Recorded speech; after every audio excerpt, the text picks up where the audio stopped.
I have to admit, I'm angry. I'm angry because the more I work with women, especially women in menopause, the more I realize how our medical system has failed us women.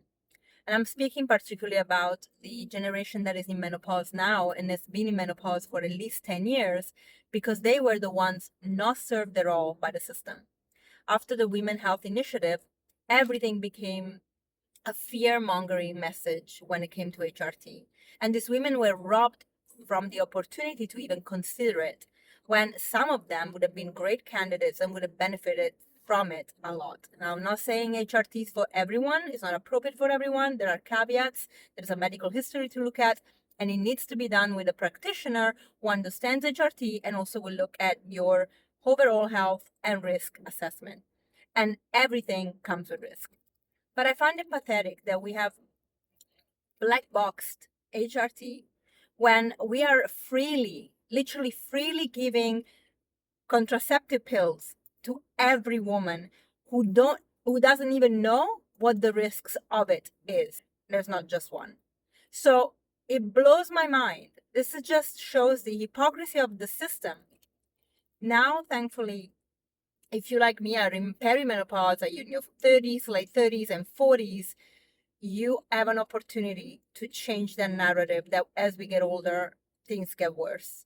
You have the opportunity to learn how to look after your body, learn what to eat, learn how to train, learn how much resting is the key fundamental thing that puts it all together. It really is the glue.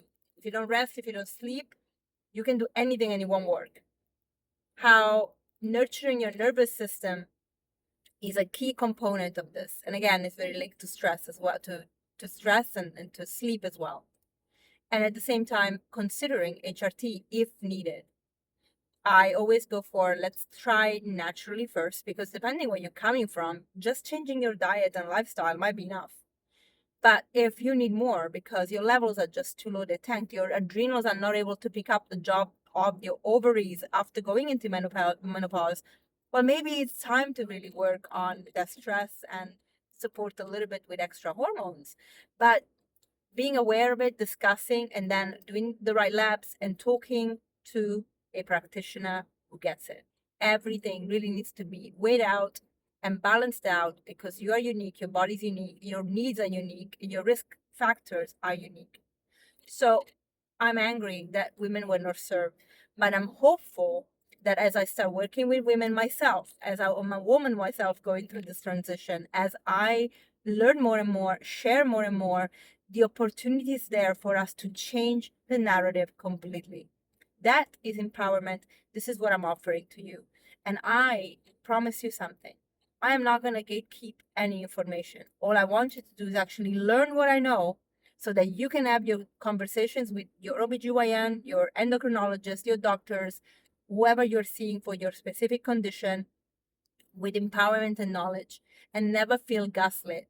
And on top of it, never being told that you don't know what you're talking about because we are showing up with receipts. We're showing up with studies so that we can question and we want answer that come with the same receipt, not just he say, she say, because I have a white coat on. That is important.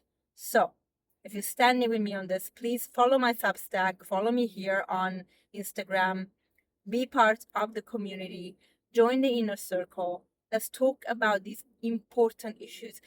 Together, we are powerful. Together, by raising our voices in a mindful way, with knowledge, with empowerment, we can actually even demand that industry invests in women research.